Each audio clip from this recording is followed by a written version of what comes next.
Depuis la nuit des temps, deux médecines ont toujours cohabité, la médecine dite conventionnelle et la médecine traditionnelle. Est-ce que ces deux médecines filent le parfait amour? Sont-elles complémentaires ou est-ce un véritable duel? On en parle ce soir avec deux invités, professeur Gisèle Kouakou-Siranci, elle est pharmacologue enseignant-chercheur, et docteur Eoulé Kroa, directeur coordonnateur du programme national de promotion de la médecine traditionnelle. Ils nous donneront naturellement leurs avis également sur la pandémie du Covid-19 qui sévit durement dans le monde. Et cette pandémie, on le sait, a suscité une sorte d'élan de solidarité. Des ONG ou des bénévoles se sont lancés justement au secours des personnes en détresse. On aura beaucoup de plaisir donc à recevoir en plateau pour ce qui est la deuxième thématique Weharbi Jamal, il est bénévole Solidarity Covid-19, et Franck Thomas Gare, représentant de la plateforme d'entraide sociale. La team Nostalgie Fun, diffusée tous les samedis à 20h30 sur NCI, débarque ce soir sur la scène de la télé d'ici pour vous en mettre plein la vue, mais surtout plein les oreilles. Disciplinés, nous vaincrons le Covid-19. La télé d'ici, l'essentiel de ce que vous devez savoir ici. Bonsoir, bienvenue.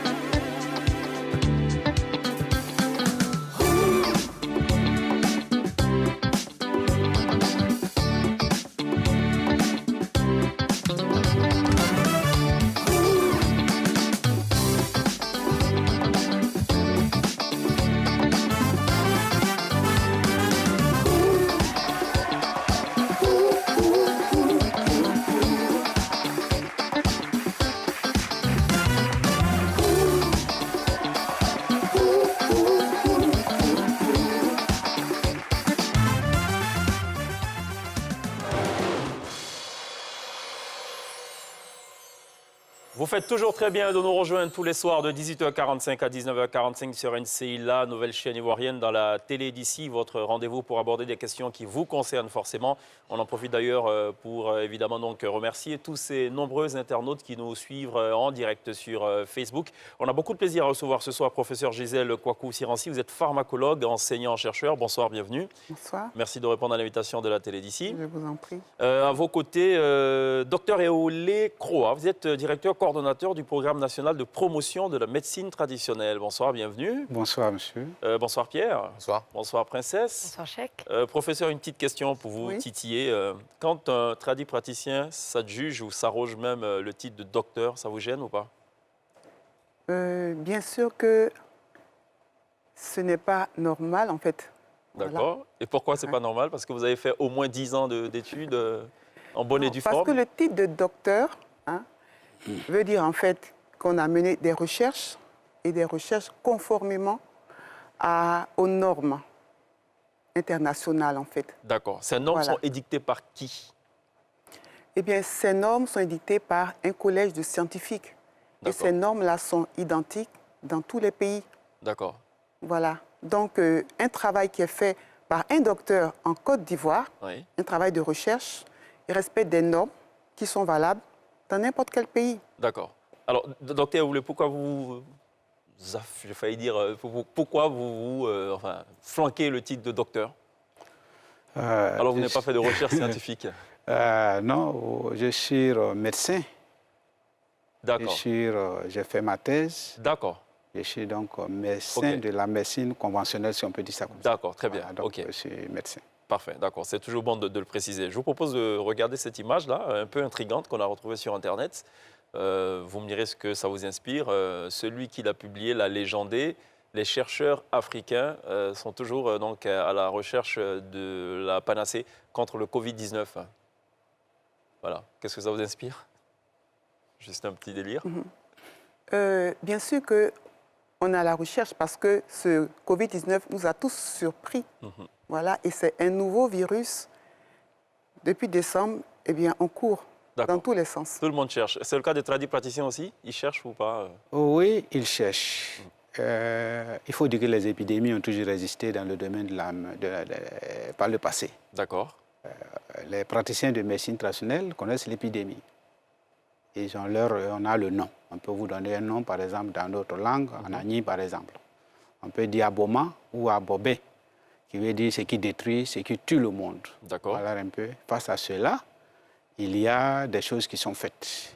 Des préparations sont donc données. Donc pour moi, je suis à l'aise quand je vois ces images-là. Ils peuvent apporter leur contribution. D'accord. Quand vous dites, est-ce qu'on serait en droit de dire que la médecine traditionnelle et la médecine conventionnelle sont complémentaires?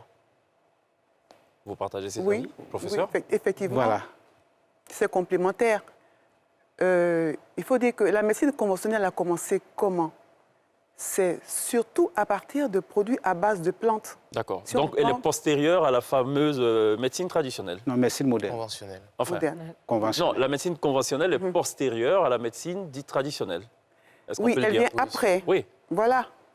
c'est cela. D'accord. Si on ne prend que l'aspirine, l'origine de l'aspirine, c'est quoi? C'est à partir d'une plante donc, qui a été travaillée, étudiée, et c'est de là qu'est sortie l'aspirine, en fait. D'accord. Comment vous expliquez le fait que des patients hospitalisés sur une période relativement longue dans le cadre donc, de la médecine conventionnelle finissent par être redirigés vers la médecine traditionnelle? Est-ce un échec parfois de la médecine conventionnelle?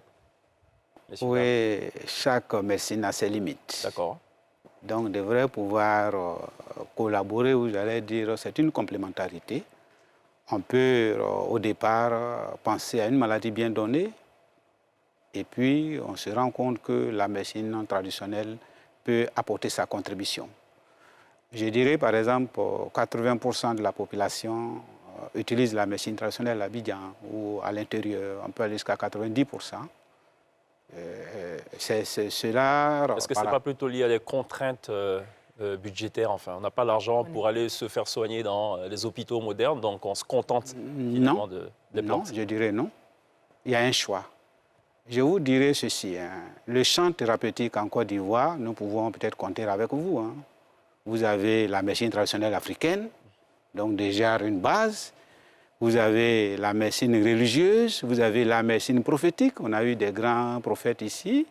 Vous avez la médecine alternative, ce qui vient d'ailleurs. Vous avez notre médecine moderne, la médecine conventionnelle. Vous voyez que chacun fait un choix.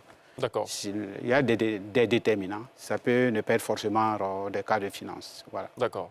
Mais dans bien des cas, quand on commence par la médecine traditionnelle et qu'on échoue finalement dans la médecine conventionnelle, généralement on est plutôt en phase terminale où on se dit, bon, vous auriez dû venir un peu plus tôt. Voilà. Oui, c'est tout à fait normal, en fait. Moi, je dirais, les patients qui commencent par la médecine moderne, conventionnelle, et qui surtout après la médecine traditionnelle, il y a plusieurs raisons. Il y a plusieurs raisons, en fait. Comme vous avez dit, peut-être qu'ils n'arrivent plus à subvenir à payer les frais de traitement conventionnel. Donc, ils se retournent vers la médecine traditionnelle.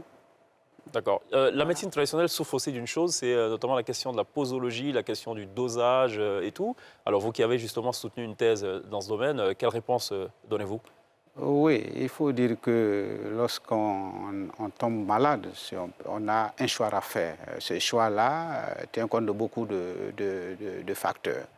Lorsque vous avez fait le choix d'aller en médecine traditionnelle, tout à l'heure, vous avez parlé de collaboration. C'est aussi ça, des erreurs de diagnostic. Ça peut arriver que le praticien qui n'a pas pu faire le diagnostic puisse se tromper. Et nous pouvons arriver à des catastrophes. Mais également, dans le domaine de la médecine traditionnelle, le professeur vous dira il y a une dose de départ, c'est connu, les praticiens peuvent maîtriser cela. Il y a des posologies également qui sont connues, c'est au-delà que nous pourrons peut-être améliorer. Et voilà, avec l'aide des scientifiques, des chercheurs, pour dire que voilà, vous avez préconisé telle dose, nous pensons que si vous améliorez ceci, vous pouvez compléter et vous aurez le juste milieu pour pouvoir arriver à bout de certaines pathologies. Cela existe dans nos communautés, c'est connu. D'accord. Voilà. Comment on peut arriver à bout de certaines pathologies sans avoir fait de radio préalable, de scanner, d'IRM et tout? C'est possible ou pas dans certains cas graves qui se présentent à vous, par exemple? Oui, je reviens encore pour vous dire qu'il faut la collaboration. La compréhension de la maladie, chez le noir africain, il y a une différence par rapport à ce que nous avons. Vous pouvez penser que c'est un accès palus. On vous dira non, vous avez eu d'autres pathologies qui n'ont rien à voir à la conception même de la maladie. Donc cela doit pouvoir juger utile de dire bon, nous avons des cas par rapport à ce que nous avons fait maintenant. Ils sont recensés, ils sont identifiés. D'où la mission même du programme, c'est d'identifier les acteurs de la médecine traditionnelle Depuis, nous savons dans notre base de données près de 6 000 praticiens de médecine traditionnelle. Avant de passer à Princesse et à Pierre, justement, est-ce que tout le monde peut s'arroger le titre de médecin traditionnel? Parce qu'on en voit de toutes sortes, je peux vous dire, de tout acabit. Oui. Chacun se proclame finalement docteur, je soigne telle maladie. Il y en a un qui, d'ailleurs, à partir d'une seule plante, vous soigne 30 maladies. Oui, je dirais que, même tout à l'heure, vous avez soulevé le docteur, là. Le docteur, c'est interdit. Nous avons un décret sur la médecine traditionnelle, code d'éthique et de déontologie. À l'article 35, on pourra vous remettre une copie tout à l'heure, c'est interdit. Ils doivent s'abstenir de tout ce qui est titre universitaire, professeur, docteur, maître assistant et autres. D'accord. Qui n'ont jamais mis même les pieds à l'école, qui s'arrogent le titre de professeur. Okay. Là, c'est déjà ça. Maintenant, il faut pouvoir comprendre que la médecine traditionnelle a ses règles, la médecine moderne aussi a ses règles. Est-ce que moi, je peux me proclamer non, médecin? On est appelé, on ne devient pas... Appelé comment? Il y a beaucoup d'appelés, très peu d'élus? Oui, non, il faut dire qu'il y a plusieurs catégories de praticiens de médecine traditionnelle. Oui. Vous avez, pour certains, ils sont appelés, vous avez été élus, vous avez été choisi par rapport à la définition de praticien de médecine traditionnelle, de praticien. Il y a plusieurs catégories de praticiens, on pourra peut-être citer.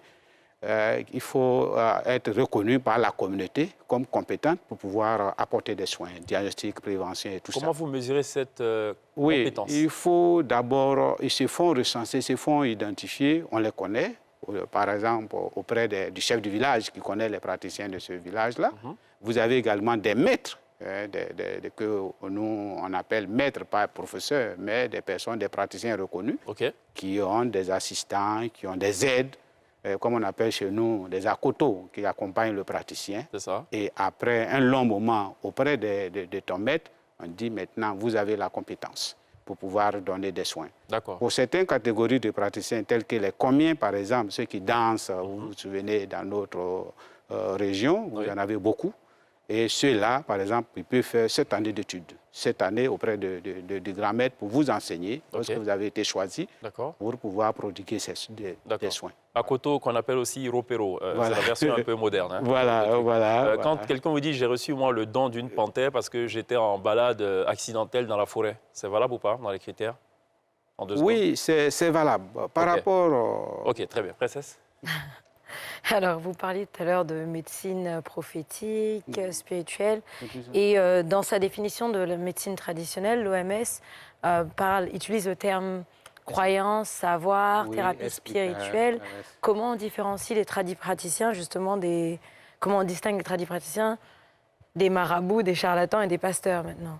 Oui, il y a 2 groupes de praticiens. Hein. Il y a ceux qui sont non spiritualistes, qui ont appris auprès des maîtres qui connaissent les plantes, les maladies et tout ce qui soigne. Ensuite, il y a ceux qui sont spiritualistes. Vous avez le groupe des comiens. Ils sont spiritualistes, mais en même temps, ils sont phytothérapeutes. Ils utilisent les plantes et autres choses pour soigner. D'accord. Vous avez maintenant les djinantigui, qui sont aussi l'équivalent des comiens. Il y en a ici à Abidjan. Il y en a partout dans d'autres bases de données. Au génie. Voilà, au génie. Voilà, c'est les mêmes. Vous avez parlé de pasteurs aussi. Je viens. Un groupe? Oui, un groupe aussi qui vient, des hommes de Dieu, qui, par rapport à la pandémie, il y a des hommes de Dieu. Vous voyez, chez nous, à un certain niveau de spiritualité, si Dieu a créé, ou la survenue de cette maladie, on devrait pouvoir avoir une solution. Et je vous ai dit que la compréhension même, ou la survenue des épidémies, il y a des signes dans la communauté. Tout à l'heure, peut-être qu'on pourra en discuter. Allons-y. Voilà. Donc, vous comprenez, il y a l'épidémie qui survient dans le village. Je donne par exemple un village par le passé. Et vous avez des hommes, il y a des gens qui sont chargés de la surveillance épidémiologique. Ils sont également des veilles sanitaires pour dire non, attention, il y a quelque chose qui va venir au sein de la communauté. D'accord, qu'est-ce qu'il faut faire? On prépare des médicaments à l'entrée du village, des bassines, avec de l'eau, des plantes. Vous avez, je vous donne par exemple le cas de l'hysope. Vous avez oxymum, basilicum qui sont mélangés, on se lave avant d'entrer dans le village. Ça, c'est déjà connu, on se lave. Et on vous dit, bon, à partir de 7 heures, on ne sort plus. Puisque vous êtes déjà averti, on ne sort plus. Le confinement en question, le couvre-feu, tout ça, c'est un peu dans notre tradition, ça existe. Et ceux-là vont pouvoir l'utiliser. Et on met des bassines, même dans des cours, on se lave. Vous comprenez? Ça, c'est déjà l'approche pour les médicaments qui sont utilisés par rapport à la survenue de la pandémie ou de l'épidémie. C'est connu. Ensuite, après cela, il y a des rituels à faire. Donc, les hommes de Dieu viennent dans ces derniers temps. Nous sommes appelés, on les attend au bureau. Ils viennent après l'appel de M. le Président de la République le 23 mars d'impliquer les praticiens. On dit ah non, c'est une épidémie, c'est notre catastrophe, il faut qu'on intervienne. Ils appellent les hommes de Dieu, je peux même les pasteurs, des prêtres qui appellent pour dire voilà, j'ai fait des rêves, j'ai fait des songes, voilà la plante, voilà ça. Professeur, voilà un peu ce qui se passe dans nos communautés. Et ça, ces groupes de plantes-là, de médicaments existent. Donc vous comprenez que chacun de nous doit intervenir. D'accord. Voilà. Est-ce que pour autant on peut les classer, comme elle l'a dit, dans les différentes catégories de tradipraticiens? Oui. Ils interviennent de façon ponctuelle. Oui, non, au-delà, peut-être qu'au jour d'aujourd'hui, face j'allais dire, au manque d'emploi, chacun peut se prévaloir d'être praticien de médecine traditionnelle, mais comme nous veillons au grain. Voilà, nous veillons au grain. Avec une seule plante, on soigne tout. Oui. Bon, c'est dangereux peut-être de dire cela, mais des plantes, vous savez, le professeur est là. Le professeur semble ne pas partager oui, votre avis. Il ne peut pas partager. J'aimerais bien l'entendre se prononcer sur la question. Oui, puisque en fait, la question est de savoir, parmi les tradipraticiens, quelles sont les différentes catégories de tradipraticiens. Donc, on sait qu'il y a les herboristes, par exemple. Les aromathérapeutes. Voilà. Oui, donc, herboristes. les aromathérapeutes, on sait que ceux-là font partie intégrante des tradipraticiens. Maintenant, il y en a qui peuvent intervenir de façon ponctuelle. D'accord. Ça peut être des prêtres, ça peut être des pasteurs. Mais ça ne veut pas dire pour autant qu'ils font partie d'une catégorie de tradipraticiens. D'accord, ok. Voilà. On s'est bien compris. On a compris votre position et également la position du professeur. Voilà. Princesse ? Alors, on parlait tout à l'heure si ça dégénère. L'OMS prévoit-elle un recours si jamais il y a un décès d'un patient ou autre? Un recours à quel niveau? Un recours juridique. Si jamais il y a un décès justement en utilisant des plantes qui ne sont pas forcément une mauvaise utilisation justement de la tradition. Oui, la loi, parce que le praticien de médecine traditionnelle tel que nous l'avons décrit, il y a plus ceux qui sont reconnus. Vous avez phyto-herboristes, vous avez les psychothérapeutes, les naturothérapeutes, les accoucheurs traditionnels. C'est ce que la loi a déjà classé. Oui. Au-delà de cela, il y a d'autres acteurs qui sont dans la communauté qui interviennent. On ne peut pas l'ignorer. Vous avez les cas des rebouteurs ou rebouteux, ceux qui soignent les fractures, ceux-là sont reconnus. Maintenant, il faut pouvoir maîtriser ce que nous faisons. Celui qui ne maîtrise pas, vous avez parlé tout à l'heure des médicaments, il faut bien préparer le médicament, il faut respecter les règles de bonne pratique de production. Il faut également assister le malade. Oui, mais c'est un peu difficile à prouver dans le cas de la médecine traditionnelle, à contrario de la médecine conventionnelle où le protocole il est connu, on sait qu'il faut tel dosage, la fabrication des médicaments est connue, les formules sont connues. Donc comment situer les responsabilités? Il vous dit à la limite, j'ai fait ce que je pouvais, voilà, ça n'a pas marché, ça n'a pas marché. Il n'ira pas en prison pour autant. Pas forcément.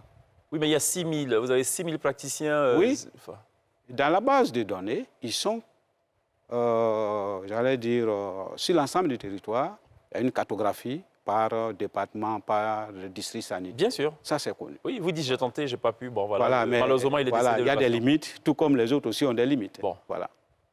Pierre? Alors, moi, je serais plutôt tenté, dans ma position, peut-être d'aller vers une médecine conventionnelle. Je peux dire que ce sera le cas de plusieurs personnes, mais on se rend compte qu'avant nous, donc comme vous le rappeliez, cette médecine conventionnelle, elle vient de l'utilisation des plantes. Donc comment vous expliquer que de plus en plus, notre société se détourne peut-être de cette médecine-là pour s'intéresser uniquement à la médecine conventionnelle? Donc, comment arriver à faire le lien entre les deux aujourd'hui, vous qui êtes plutôt du côté conventionnel et du côté des tradipraticiens? Il y a cet alliage au niveau du ministère, mais comment, dans la conception générale, on peut arriver à réconcilier ces deux médecines dans l'esprit des gens? Pourquoi abandonner des oranges et aller prendre un comprimé du Psacé? Non, je pense que peut-être que là, il y a une petite erreur, mais de plus en plus, que ce soit ici en Afrique ou ailleurs en Europe, la population se tourne de plus en plus vers ce qui est plante médicinale, donc vers la médecine traditionnelle.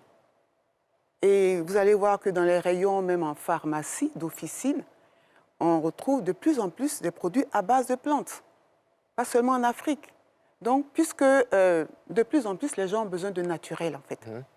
Voilà. Mais ça, c'est intéressant. Mais quand on parle, par exemple, d'un produit comme l'Artemisia, auquel on a l'impression que les labos ont fait une guerre sur la question du paludisme. Oui. Est-ce qu'aujourd'hui, il n'y a pas cette espèce justement de duel, au final, entre cette médecine conventionnelle et la médecine traditionnelle, parce qu'il y a derrière un impact sur le plan économique et financier, en fait? Oui, c'est sûr qu'il y a les lobbies, mais en fait, faut savoir justement que par rapport à cette plante Artemisia annua, il y a donc les produits que l'on connaît, les médicaments conventionnels qui sont utilisés pour traiter le palu.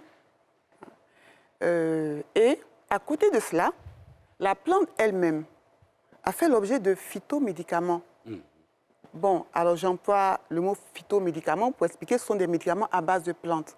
Mais normalement, un produit à base de plantes qui est vendu, il est appelé phytomédicament quand il y a eu tous les contrôles réalisés au niveau de l'efficacité, de l'innocuité, de la qualité. Et là, par les services pharmaceutiques. Bon, donc, on va dire en fait, pas phytomédicaments, mais ce sont des compléments alimentaires. On les appelle également compléments alimentaires parce qu'ils n'ont pas le label de phytomédicaments. Et donc, comme ce sont des plantes qui sont bien connues par les populations, donc les gens en prennent, font des tisanes, font des décoctions. Voilà. J'ai une question pour rebondir. En d'autres termes, pourquoi se détourner de 5 oranges pour se rabattre sur un comprimé du Psacé, par exemple? Ça, c'est la publicité. Voilà. D'accord. C'est tout. C'est une question de publicité, de laboratoire. Ce que je voudrais dire, vous avez à peu près 4 catégories de médicaments classées par l'Organisation mondiale de la santé. Vous avez notre première catégorie qui concerne ce que nous écrasons, nous mettons directement dans les yeux. C'est couturé et tout ça. C'est couturé, voilà. Vous voyez, ça aussi, c'est ce qui est classé. Ce qu'on prend, c'est couturé, même Djeka, Arconea, Codifolia et tout ça. Vous voyez que de façon spontanée, extemporanée, ça c'est connu. C'est depuis l'utilisation, depuis des dizaines d'années, des milliers d'années, la population utilise ces médicaments-là. Vous avez parlé tout à l'heure de toxicité et autres. C'est connu, c'est bien tracé. Ensuite, vous avez deuxième catégorie, phytomédicaments, ce qui est plus ou moins amélioré. Et tout à l'heure, le professeur a fait cas, documenté. Troisième catégorie, c'est ce qui sort des instituts de recherche, des laboratoires que vous avez bien connus, qui parlent de médicaments, extraits de médicaments à base de plantes. Quatrième catégorie, c'est d'autres qui viennent d'ailleurs. Vous voyez que tout cela, c'est connu. Et nous, au programme, nous suivons en collaboration. Il faut dire que nous sommes une structure technique du ministère de la Santé et de l'Hygiène publique. Nous ne sommes pas une ONG. Quelquefois, il y a la confusion. Vous comprenez. Ensuite, vous avez certains départements, certaines directions du ministère de la Santé qui s'occupent de l'homologation de ces médicaments lorsqu'ils ont tout est tracé, tout est contrôlé, et le ministère va donner son accord pour que cela passe dans le circuit officiel. D'accord. Alors, on a encore 5 minutes à passer sur cette thématique. Allez-y, professeur. Je pense qu'en fait, il a cité les 4 catégories, mais pour faire simple, en fait, la première catégorie, il s'agit de préparation que le tradit praticien fait de façon extemporanée. Ça veut dire quoi en français facile, ça? De façon sur le champ. spontanée, et c'est administré sans conservation. D'accord. Voilà. Et donc là, c'est un phytomédicament de catégorie 1. Et donc la plupart des tradis praticiens, en fait, peuvent rentrer dans cette catégorie de phytomédicaments où il n'y a pas de conservation. Parce que la conservation, une fois qu'elle est mal faite, elle peut entraîner des dommages. D'accord. Voilà. Parfait. Alors, l'actualité, c'est évidemment dans le coronavirus, la pandémie donc, du Covid-19. Il y a, comme on l'a dit d'ailleurs hier et dans des émissions précédentes, il y a comme une sorte de ruée vers les fameuses feuilles de Nîmes. Vous en pensez quoi? Est-ce que c'est efficace? Est-ce que c'est avéré? Vous en pensez quoi, messieurs, dames? Voilà. Bon, d'accord. Pour moi, c'est la panique. C'est la psychose totale. Comme je l'ai dit d'entrée de jeu, 80% de la population ivoirienne, 90%, voudrait avoir un remède pour pouvoir se protéger. Voilà. Donc tout le monde, lorsqu'on parle de Nîmes, le goût amer, On fait référence à la nivaquine, goût amer également, sans avoir... mais c'est dangereux. Il faut s'adresser à un spécialiste. D'accord. Voilà, Professeur? En fait, les feuilles de Nîmes, hein, elles sont utilisées depuis longtemps C'est cela. en médecine traditionnelle. Elles sont bien connues et elles ont beaucoup de vertus. Ça, il faut le savoir. Il y a des travaux scientifiques qui le montrent, qui sont faits depuis des années. Il y a beaucoup de vertus. Mais le problème majeur, en fait, actuellement, quelqu'un qui prend les feuilles de Nîmes pour se prémunir, on va dire comme ça, du coronavirus, il va utiliser peut-être la propriété de immunostimulante, par exemple. Ça veut dire qu'en fait, les feuilles de Nîmes ont la propriété de booster le système immunitaire. Vous comprenez? Oui. OK. Donc, celui qui va prendre les feuilles de Nîmes, il va peut-être les prendre dans cette intention-là. Mais le problème, à cause de la psychose, il va prendre quelle quantité?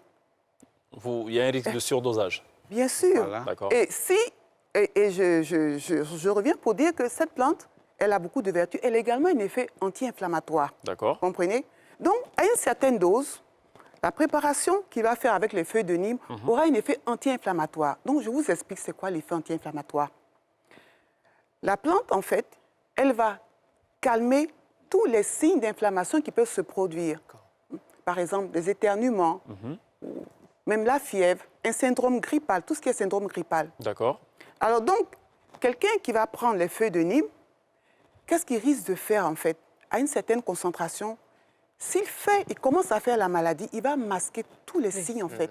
Et donc, la maladie va évoluer à bas bruit et il va se trouver dans une forme grave en fait. Vous voyez le danger? D'accord. OK, en d'autres mots, ça ne règle pas la question. On va justement regarder cet élément vidéo. C'est un docteur qui s'est rendu quelque peu célèbre ces dernières semaines à la faveur du Covid-19, docteur Coré, qui justement se prononce sur cette fameuse question des feuilles de Nîmes. On regarde dans 2 minutes et on revient juste après pour le dernier tour de table de cette thématique consacrée au duo ou au duel pharmacie conventionnelle, enfin médecine conventionnelle, médecine traditionnelle. Je fais cette petite vidéo pour parler des amalgames et des quiproquos à propos des feuilles de Nîmes dans le traitement du coronavirus et aussi parler de l'éventuelle potentialité hépatotoxique, c'est-à-dire toxique pour le foie, et néphrotoxique, donc toxique pour les reins si ces plantes sont mal utilisées. Alors, pourquoi est-ce qu'on a assisté ces derniers temps à une ruée des personnes vers les feuilles de Nîmes? Alors, ce qui s'est passé, c'est que le professeur Raoul à Marseille a fait une étude qui associait l'hydrochloroquine ou la chloroquine à un antibiotique qui est l'azithromycine, un macrolide. Et il s'est avéré que ce traitement a été concluant pour un certain nombre de patients. Il s'est empressé de publier ces résultats-là. Et tout de suite, nos populations ont vu en ces résultats une lueur d'espoir. Et elles se sont dit, il faut qu'on se procure de la chloroquine parce que quand le virus il va arriver ici, il faudrait qu'on se soigne. Étant donné que la chloroquine et l'hydroxychloroquine ne sont pas très disponibles dans nos pharmacies, ils se sont dit, la quinine, la nivaquine qu'on prenait à l'époque est très amère et elle soigne le palu. Les feuilles de Nîmes aussi sont amères et elles soignent le palu. Et les feuilles de Nîmes aussi sont appelées Nîmes-quinine. Donc s'il y a de la quinine, c'est qu'il y a probablement de la chloroquine. Et s'il y a de la chloroquine, c'est que les feuilles de Nîmes peuvent soigner le coronavirus. Alors, il faut éviter cette nuance-là. La chloroquine et l'hydroxychloroquine sont des substances synthétiques qui sont fabriquées au laboratoire. On ne les trouve pas à l'état brut, à l'état naturel. Dans les feuilles de Nîmes, il n'y aura jamais de chloroquine. Donc ça ne sert à rien du tout de boire des feuilles de Nîmes dans l'espoir de soigner un coronavirus ou d'obtenir de la chloroquine. Donc, dans aucun produit naturel, il y a de quinine ou de chloroquine? Non, la quinine, en fait, Oui. a son origine dans une plante. Voilà. D'accord, Mais la chloroquine d'accord, et l'hydrochloroquine sont des produits de synthèse. d'accord. Donc, c'est fabriqué en laboratoire, on peut le dire? Oui. Voilà, d'accord, donc ça se fabrique. OK, très bien, c'est on ne peut plus clair. Je vous donne la possibilité de conclure un peu nos échanges. Duo, duel, pharmacie... Pourquoi j'ai pharmacie? Pharmacologue, moi je comprends. Oui. Oui, Oui, en médecine fait, traditionnelle, médecine conventionnelle. Voilà. Nous, en médecine conventionnelle, on s'intéresse à la médecine traditionnelle. D'accord. Et donc, certains praticiens, avec qui on travaille depuis déjà 10 ans presque, ont conçu des préparations qui sont en général un mélange de plantes médicinales. Et ces mélanges de plantes-là, donc, ce praticien qui fait sa recette, ceux qui viennent vers nous donnent exactement les plantes, on les aide à concevoir, à faire leur brevet d'invention. Et ces plantes-là, cette préparation est testée sur des animaux de laboratoire pour respecter les procédures, en fait. D'accord. Voilà. Ok. Et on parle d'essais précliniques. Très bien, d'accord. Docteur Eoulé? Oui, je 30 voudrais secondes. voilà, rassurer la population qui peut faire confiance à la médecine et à la pharmacopée traditionnelle et dispose des médicaments. Dans le cas de cette pathologie, pas pour guérir en tant que telle, pour stimuler le système immunitaire aussi, ça les intéresse. Et de pouvoir bien s'alimenter également. C'est la base même de la phytothérapie. Il faut stimuler le système, rendre le système fort, prendre des antioxydants pour nettoyer le sang, comme on dit chez nous. Ton sang est sale, ce n'est pas une vie de l'esprit, Ouais. mais on dit cela, il y a des antioxydants. Il peut faire confiance à la médecine Très bien. traditionnelle. Professeur Gisèle Kouakou, merci d'être passé par la télé d'ici. Merci également à Dr Eoulé. Merci de nous avoir fait partager vos expériences respectives sur donc, la question de la dualité ou de l'opposition médecine traditionnelle, médecine conventionnelle. On marque une courte pause. On revient dans quelques instants pour la suite de la télé d'ici sur NCI.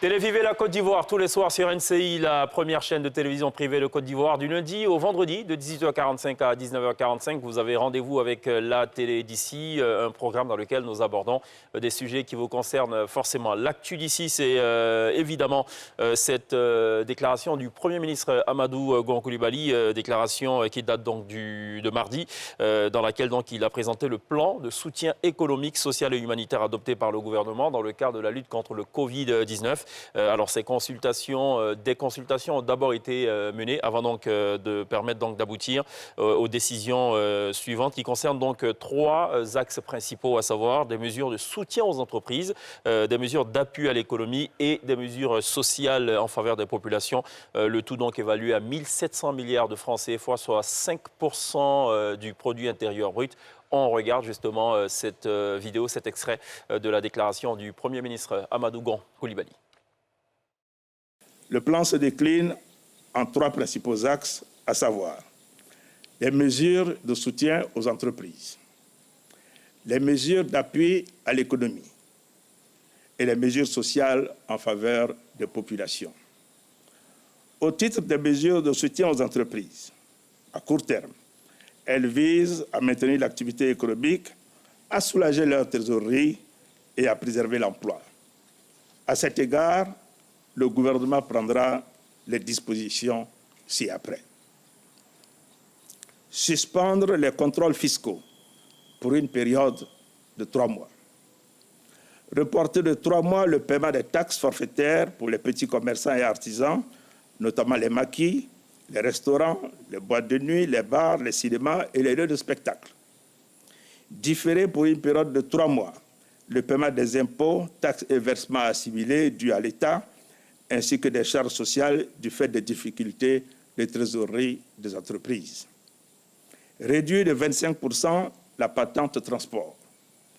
Différer pour une période de 3 mois le paiement de l'impôt sur les revenus de capitaux des entreprises du tourisme et de l'hôtellerie qui éprouvent des difficultés.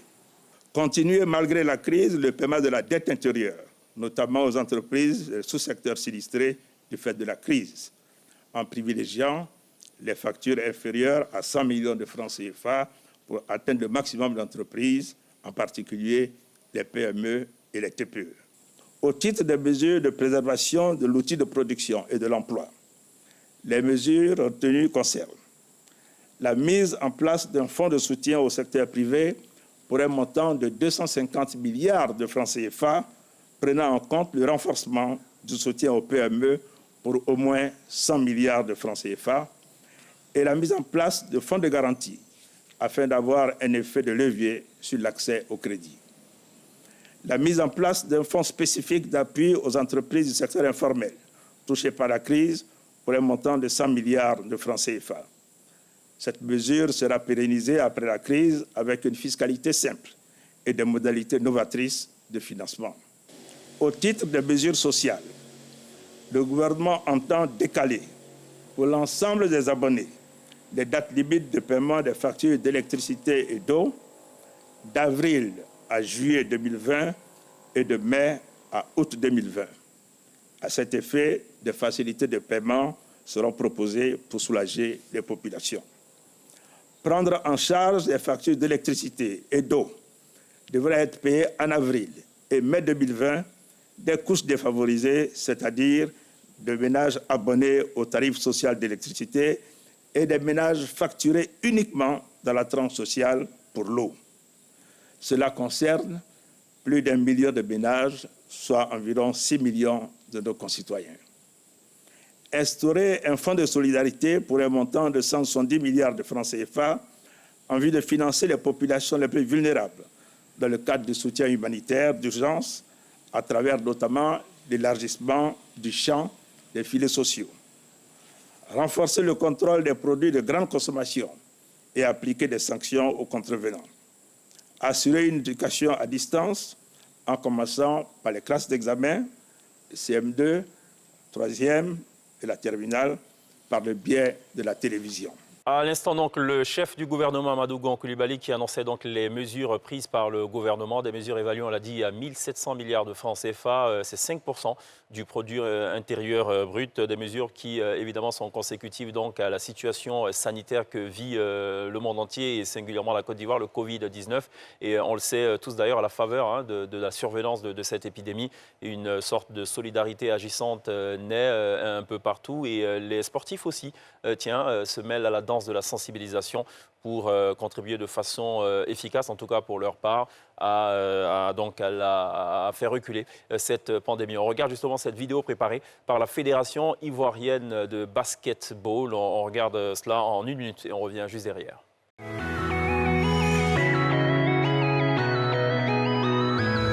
Salut à tous, je suis Stéphane Konaté, international ivoirien, basketteur à l'ABC.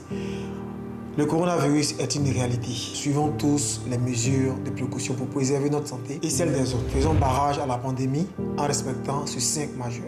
Se laver les mains très régulièrement au savon ou avec une solution hydroalcoolique. Saluer sans contact physique. Tousser et éternuer dans le creux du coude ou dans un mouchoir. Utiliser un mouchoir à usage unique et le jeter aussitôt dans la poubelle. Porter un masque en cas de symptômes pour protéger son entourage. Coronavirus, tu ne passeras pas par le basket. Controns ensemble le Covid-19. Et le maître mot dans la télé d'ici, c'est évidemment discipliner. Nous vaincrons le Covid-19. Le Covid-19 qui a fait une autre célèbre victime, c'est Pape Diouf, ex-président de l'Olympique de Marseille, club de football de l'Hexagone. C'est assurément l'un des plus grands présidents que ce club ait connu. Il est décédé des suites donc, du coronavirus. C'était un homme de principe, c'était un homme de vision. Et il l'a dit d'ailleurs à la faveur d'une interview qu'il a accordée à Nostalgie en septembre 2013, à la faveur de la parution de son ouvrage intitulé « C'est bien plus qu'un jeu », paru donc aux éditions Grasset.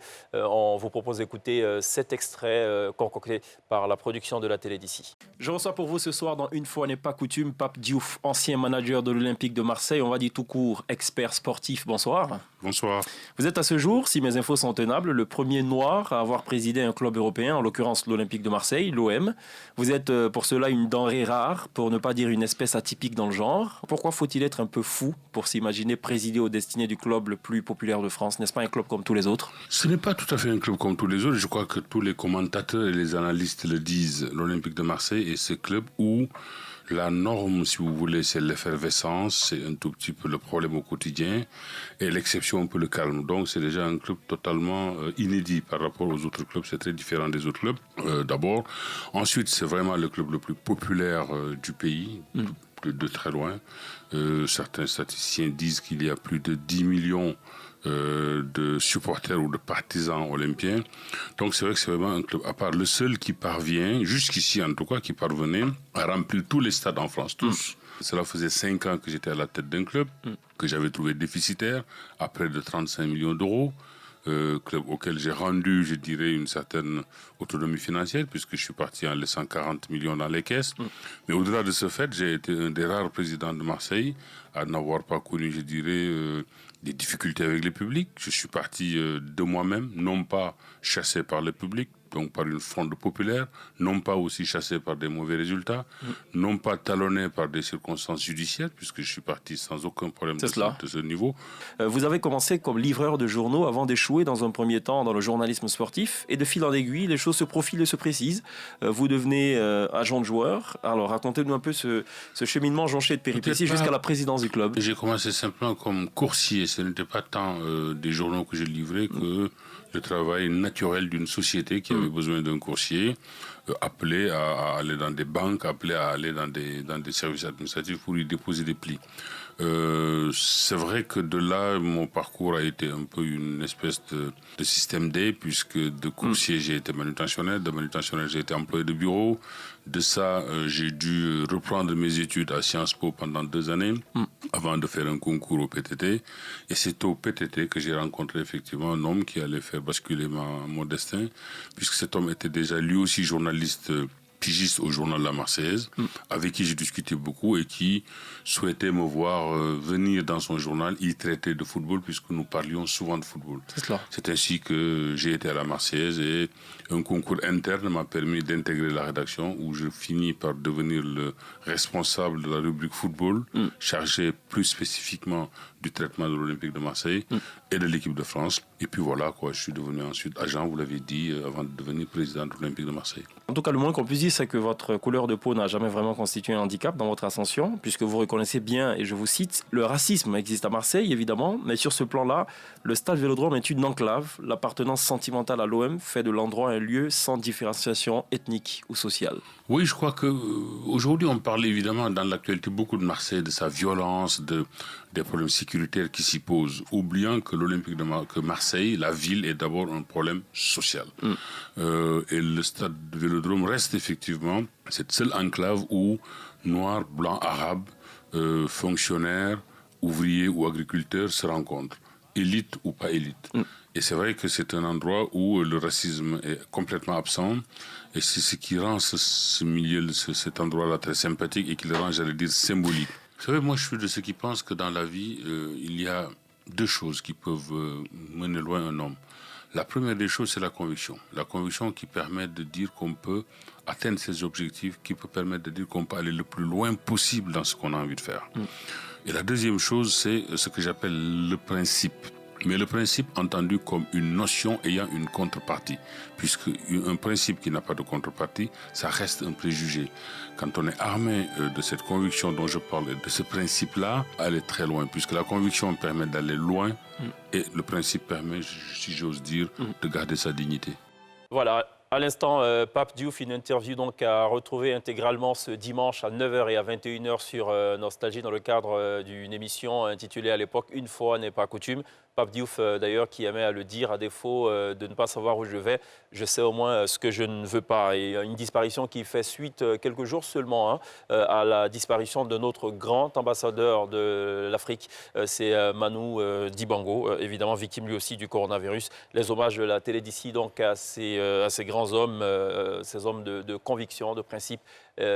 Donc les hommages à ces 2 grands hommes et compassion à la famille. On a été rejoint entre-temps, sans transition aucune, par Webi Jamal, bénévole de Solidarity Covid-19. Bonsoir, bienvenue. Bonsoir, Chekouman. À vos côtés, Franck Thomas Gard, représentant de la plateforme d'entraide sociale. Exactement. Alors Pierre, Bonsoir. vous nous en dites un peu plus? Alors, les mesures de l'état d'urgence prises par le gouvernement pour lutter contre la pandémie de coronavirus ont impacté un bon nombre de secteurs. On l'a revu dans cette vidéo. On a dû prendre des mesures économiques pour insuffler de la vie aux petites et moyennes entreprises qui souffrent, réduire les charges de certains ménages. Mais il va y avoir une couche sociale qui est un peu plus défavorisée et impactée durement par ces mesures. Et c'est dans ce cadre-là qu'on a choisi aujourd'hui de recevoir des membres de la société civile qui se sont organisés pour les aider, qui vont nous parler tout simplement de ce qu'ils font en ce moment. D'accord. Alors, que faites-vous, messieurs? Wevi? Alors, effectivement, en tant que citoyen de ce pays qui ne travaille plus, puisque du coup je suis dans l'événementiel et j'ai été parmi les premiers touchés, il était important pour moi et ma partenaire de trouver une utilité en tant que citoyen pour venir en soutien de nos institutions. D'accord. Voilà, et nous avions déjà travaillé sur des plans ponctuels pour aider certaines populations durant les fêtes et durant tous ces événements qu'on connaît. Et là, c'était naturel pour nous de se dire il faut qu'on fasse quelque chose, parce qu'effectivement, le confinement est peut-être l'arme la plus efficace pour combattre le virus, mais il faut comprendre qu'on a nos réalités dans nos pays. Et si on veut soutenir notre État, il faut aussi penser à toutes ces populations défavorisées et démunies qui vont souffrir de toutes ces mesures qui sont prises. Effectivement, beaucoup sont des travailleurs journaliers, je tiens à le rappeler. 90% de notre économie est informelle. Ce sont les personnes les plus démunies, mais c'est aussi ces personnes que l'on côtoie tous les jours. D'accord. Donc pour nous protéger, il faut aussi protéger les autres. Voilà. Et donc, on a fait parler notre réseau, on a fait parler les personnes qu'on connaissait. On a lancé un challenge sur les réseaux sociaux, Solidarity Covid-19, pour pousser justement les gens d'abord à réfléchir, à aider les gens. C'est d'abord un acte de réflexion, de prise de conscience. Et c'est essentiellement sur les réseaux sociaux? Oui, on a commencé par les réseaux sociaux parce que c'était le moyen le plus visible et le plus rapide d'avoir de l'impact. D'accord. Et grâce à certaines personnes qui ont quand même aussi une bonne visibilité, un bon réseau, ça nous a permis de toucher du monde en Côte d'Ivoire, mais en dehors de la Côte d'Ivoire, je tiens à insister, des États-Unis, du Canada, de la France, la diaspora, qui même confinée, même loin, essaye du mieux qu'elle peut d'aider son pays, son peuple, ici en Côte d'Ivoire. Est-ce qu'il s'agit essentiellement de la mobilisation de ressources financières ou Alors, vu les règles en vigueur dans le respect des règles sanitaires, il est difficile d'organiser des distributions comme on aurait pu le faire pendant l'époque de guerre. Donc aujourd'hui, on est d'abord dans une collecte de fonds pour nous permettre de centraliser les fonds sur un point, donc c'est un numéro mobile money. Et une fois le challenge joue en général entre 48 heures et 72 heures. À la fin de ces 72 heures, on fait le point et là on fait une commande chez les grossistes directement. De denrées, qu'elles soient alimentaires, mais aussi, j'insiste, de nettoyage. Le savon, les javelisants, pour nous permettre de dispatcher en un envoi la marchandise. D'accord. Voilà. Pourquoi vous le faites? Déjà, c'est quoi votre carburant? Je pense que c'est la première fois de l'humanité où on est tous touchés par une crise mondiale. Je pense qu'il faut prendre la mesure de la gravité de la chose. Aujourd'hui, ça fait à peine 2 semaines, 3 semaines que la France est confinée et qu'on s'est auto-confiné en Côte d'Ivoire. Mais il faut comprendre que l'incertitude, c'est le temps. Combien de temps cette crise va durer? Si elle dure 1 mois, 2 mois ou 3 mois... C'est gérable. C'est gérable, et encore. Si elle dure 4 mois, c'est plus gérable. Aujourd'hui, on aide des populations un peu plus défavorisées, mais dans 2 mois, ça va augmenter parce que c'est une chaîne. Par exemple, plus de 30 à 40% des agents de sécurité que l'on côtoie tous les jours dans les magasins ne travaillent plus aujourd'hui. Parce qu'effectivement, les magasins sont fermés. C'est cela. Donc voilà, donc c'est quelque chose qui risque d'empirer.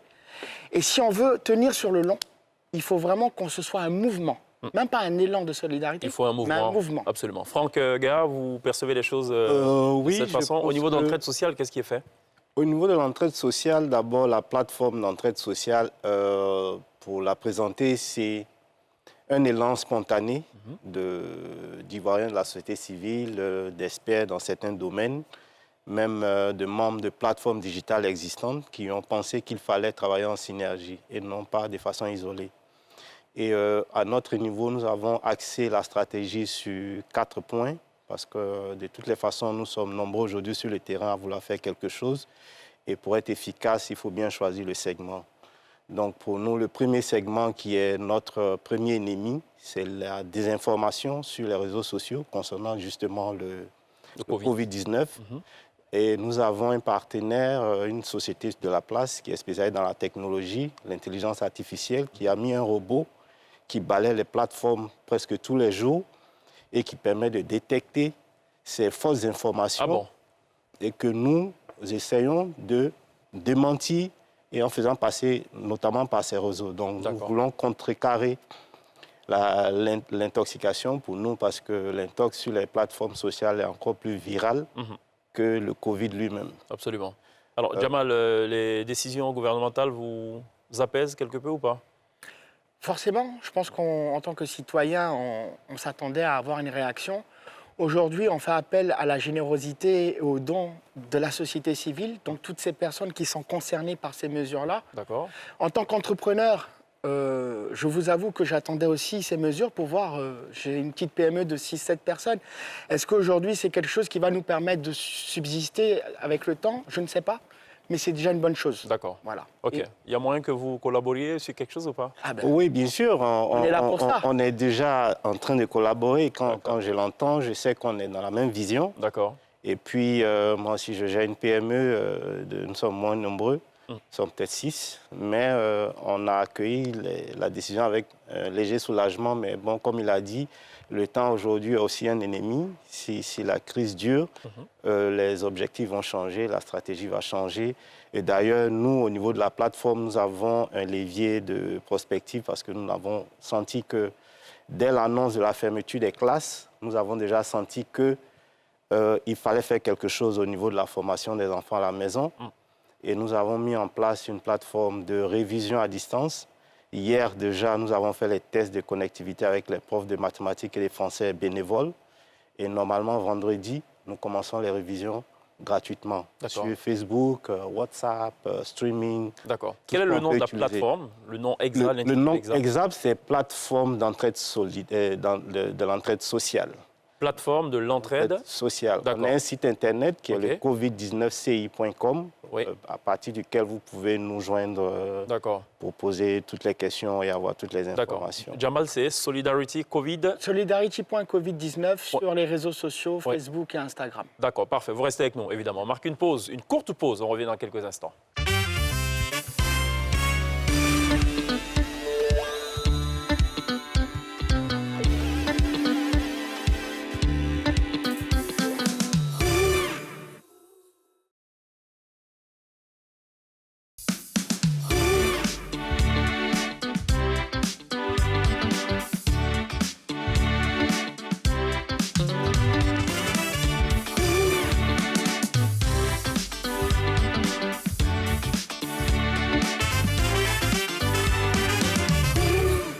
Télévivez la Côte d'Ivoire tous les soirs sur la nouvelle chaîne ivoirienne de 18h45 à 19h45 ce soir. Dans la première partie, on a parlé de médecine conventionnelle et de médecine traditionnelle. Pour cette deuxième thématique, nous sommes toujours en compagnie de Jamal Weibi et de Franck Ga pour évoquer donc la solidarité, l'élan de solidarité qui est évidemment en train de se tisser fortement autour donc de la question du Covid-19. Vous êtes très sérieux, messieurs? Il faut qu'on se relaxe un peu quand même. Ah, d'accord. Princesse, qu'est-ce qu'on doit kiffer? Alors, on respecte tous les mesures, on les applique tous les jours et on respecte le mètre de distance. D'accord, il faut qu'on vérifie. Hein. Je crois que c'est 75 cm, je ne suis pas très sûr. Mais bon. Et j'ai vu tout à l'heure Jamal quand il parlait qu'il s'est touché le nez. Bon, je sais pas. Heureusement qu'Oscar a fait nettoyer les mains, donc c'est bon. Il a bien fait. Il a bien fait. Mais est-ce que vous suivez ces mêmes consignes à la maison? Bien sûr. À la maison et surtout dans la distribution. J'insiste sur ce coup-là. Parce que c'est la plus grande difficulté. C'est bien d'aider, mais il y a vraiment des règles sanitaires à respecter pour ne pas plutôt empirer la chose. La propagation, ok. On va voir cette famille qui respecte le mètre de distance, même à la maison.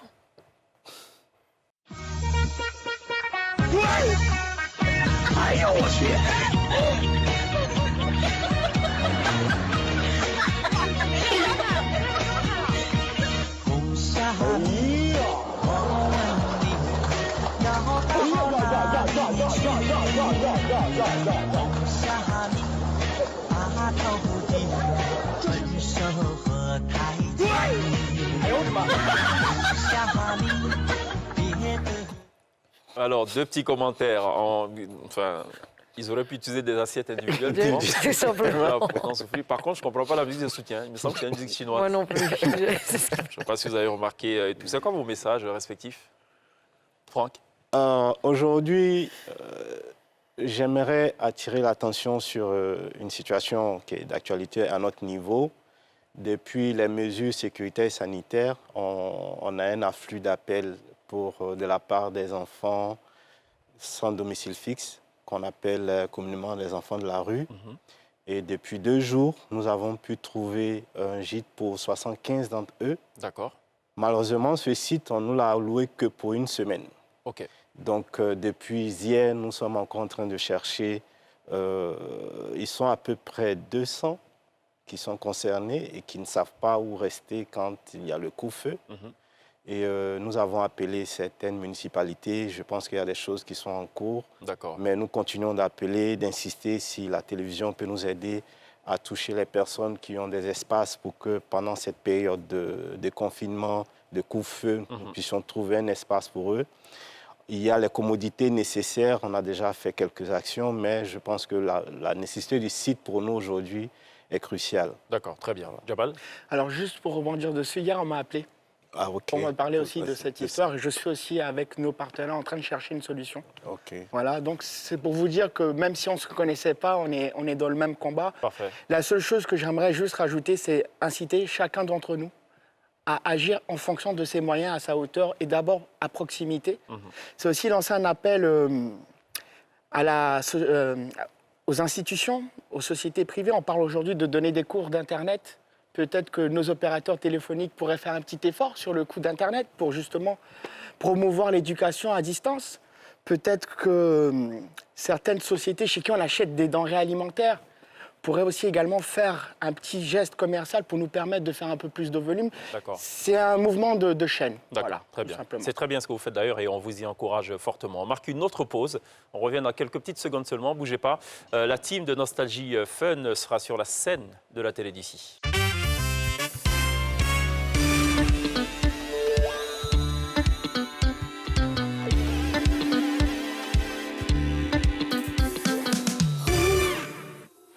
Télévivez la Côte d'Ivoire tous les soirs sur NCI, la nouvelle chaîne ivoirienne. C'est le dernier virage donc, de cette émission consacrée, donc, on l'a dit, à la médecine traditionnelle et la médecine moderne dans un premier temps et dans un second temps donc, à l'élan de solidarité. On a d'ailleurs été très heureux d'être en compagnie de Jamal Webi et également de Franck Ga. Alors je ne sais pas, vous connaissant, vous, quelle est votre capacité de résistance si jamais vous étiez confiné chez vous, s'il y avait une décision inespérée de confinement?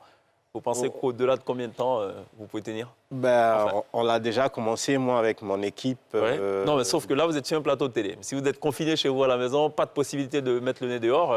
D'après vous pouvez tenir combien de temps? Là, je tiens déjà 2 semaines. D'accord, très bien. Jamal? Moi, j'aurais dit 2 semaines seul et avec les voisins en soutien, on peut durer peut-être 2 mois. Pierre? Voilà, c'est bon.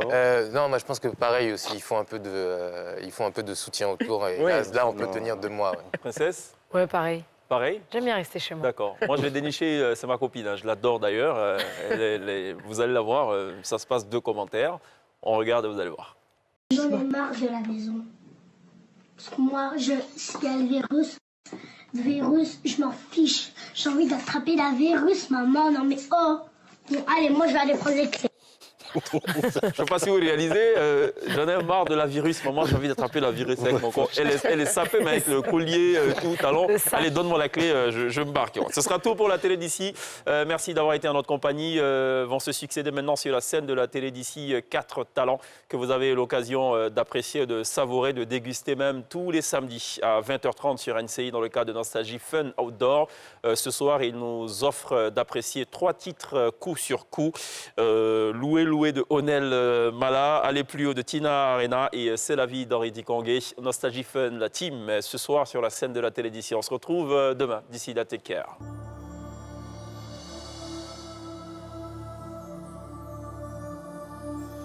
J'ai tant caché mes différences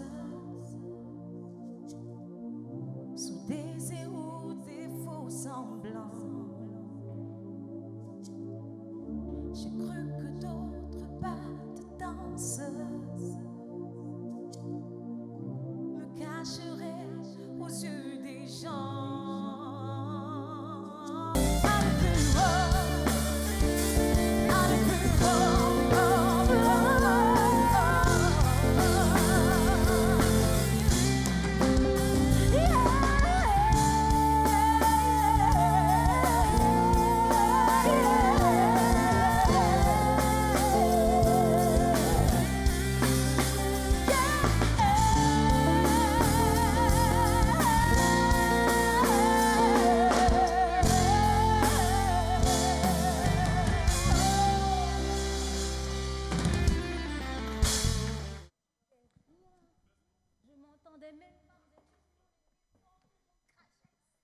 j'entendais pas ce que je faisais.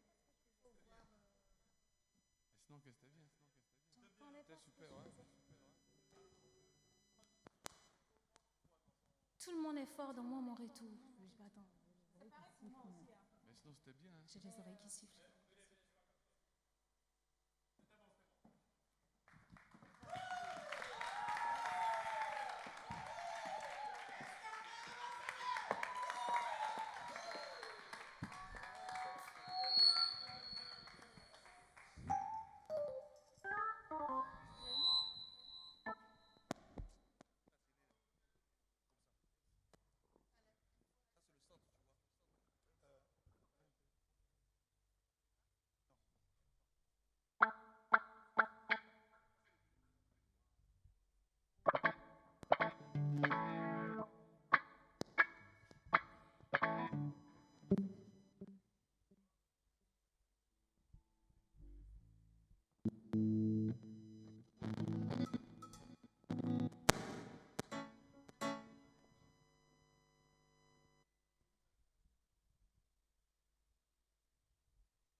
C'est bateau.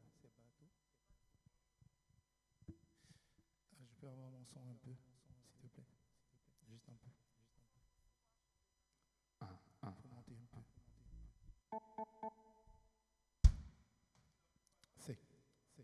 C'est bon.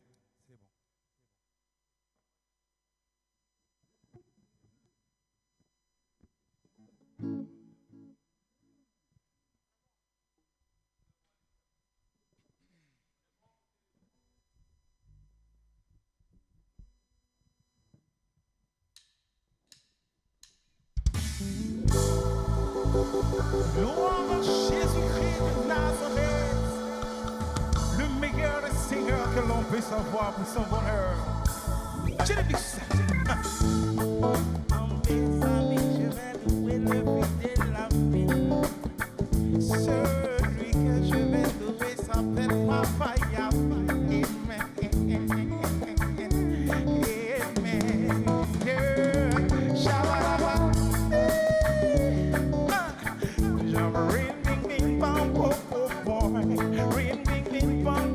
To the moon, I do it, you remember. Oh, I'm a ring, bing, bing, bong, bo, bo, boy. Ring, bing, bing, bong, bo, bo. Oh, everybody do it, you mama, remember, yeah.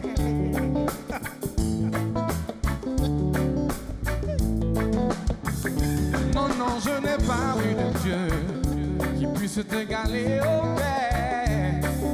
Le monde a changé, mais toi tu restes éternel. Là-haut, haut dans les cieux, et même ici-bas sur la terre, tu restes mon Dieu, et moi je suis fait pour te louer, louer, louer, Dieu. Louer, louer, louer, louer, louer, louer, louer.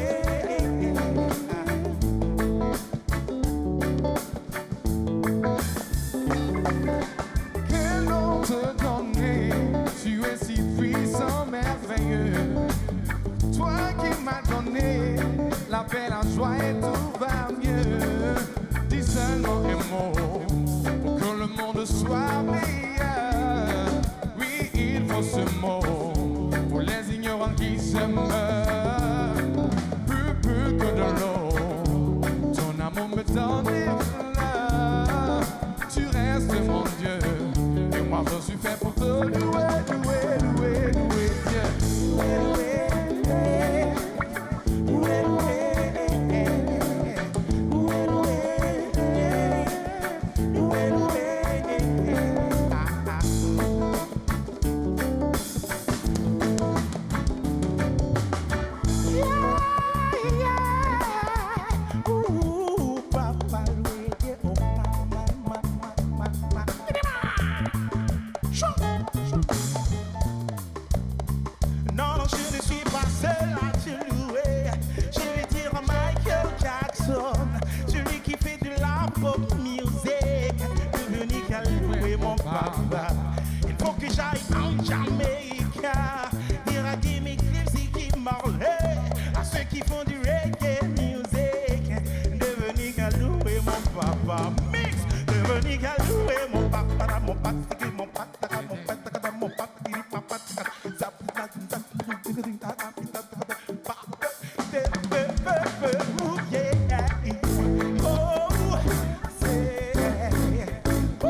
papa moi.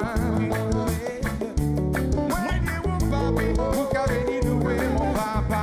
Venez louer mon papa, venez louer mon papa, papa, venez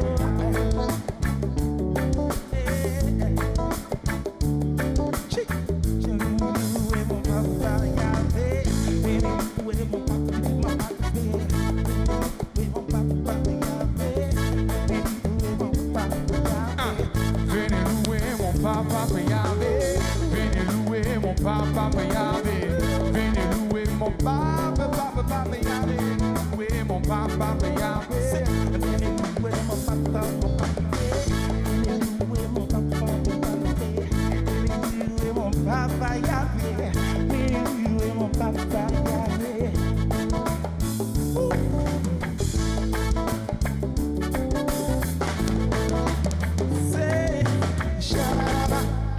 Chop, chop, chop, shabba-dabba. Yeah.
La vie, oh, la vie,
visage et nos sourires.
Bravo.